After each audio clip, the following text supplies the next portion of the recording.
There is a change here. Scott would talk on behalf of MillionsMissing. So, if the name on the agenda is wrong. So. I am not Barb Fifield. Turn to page 23 of your program to get Barb's bio. The short list of that is that Barb's been sick with ME for 35 years, bedbound for the last 20. Her son, Andrew, and Barb are watching right now. Andrew also has severe ME. Hi, Barb. Hi, Andrew. These are Barb's words. Thank you for the opportunity to share with you. I am too severely ill with ME to travel to be here today to give voice to my experience. Thank you to Scott for speaking my words. The empty wheelchair on stage today represents myself and all the other Canadians too sick with ME to leave their homes, let alone travel to Montreal. I'd like to speak with you today while also speaking directly to the one person in Canada who has the power to immediately make changes in the lives of Canadians with ME, Prime Minister Justin Trudeau. Prime Minister Trudeau, the central question this panel is discussing is, how is innovation transforming the ME research landscape in Canada? My immediate thought was, there is no ME research landscape in Canada. The landscape in Canada for ME has been barren in all respects, including research, and always has been. The conference today is preceded only by 2 workshops held nearly 30 years ago in 1989 and 1991. So it is quite accurate to say that there is no landscape at all for ME in Canada. This is exactly why people with ME are so angry. Prime Minister, an integral part of establishing a research landscape in Canada is releasing the substantial funding necessary to begin to create one. There is about $92 million missing from equitable research funding for ME. You have the power to release those funds. The lives of millions of people, including Canadian lives, have been destroyed by this illness. More are withering away and even dying while everyone is sitting here today. Prime Minister, I do not fear for my death. I would welcome it with sweet relief, if not for the love for my son, Andrew.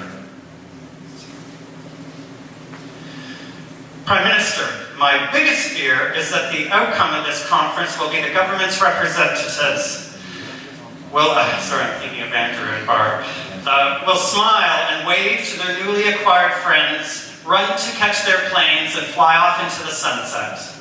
The takeaway plan, no doubt, will be continued discussion and additional planning, but will include no commitment for the profoundly ill to hang on to.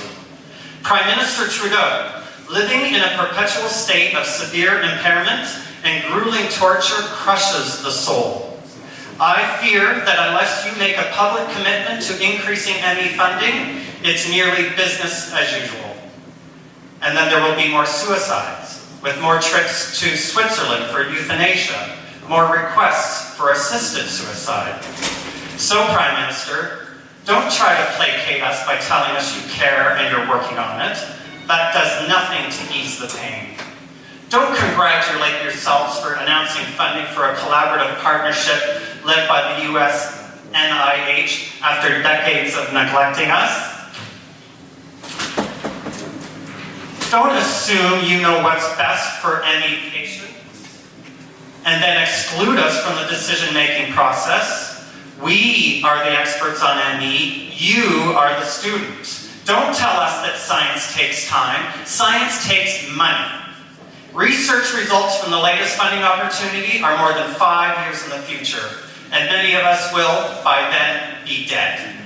For too long, we've held on to nothing but hope. We need more promises to be made and kept. We need you, Prime Minister Trudeau, to act, and to act with a sense of urgency that should be obvious, knowing Canadians with ME are harmed by the healthcare system, and ME research is less than 0.5% of equitable funding. I wish I was well enough to say these words to you myself. May 12th is International ME Day. The MillionsMissing campaign is #CanYouSeeMEnow. Prime Minister Trudeau, I challenge you to do two three things to acknowledge and see ME patients on ME Day. 1, stop the harm by giving a public apology to Canadians with ME for the decades of neglect and harm successive governments have allowed to continue. 2, fund the research by committing to ramp up funding for ME research to equitable amounts in 5 years. And 3, start the treatment by committing to increase access to medications like Valsite and Ampligen. All 3 of these are totally doable by you by May 12th. In fact, only you can do it. You are the one person in Canada who has the power to help Canadians with ME. So I'm talking directly to you, Prime Minister Trudeau, and asking, can you see me now?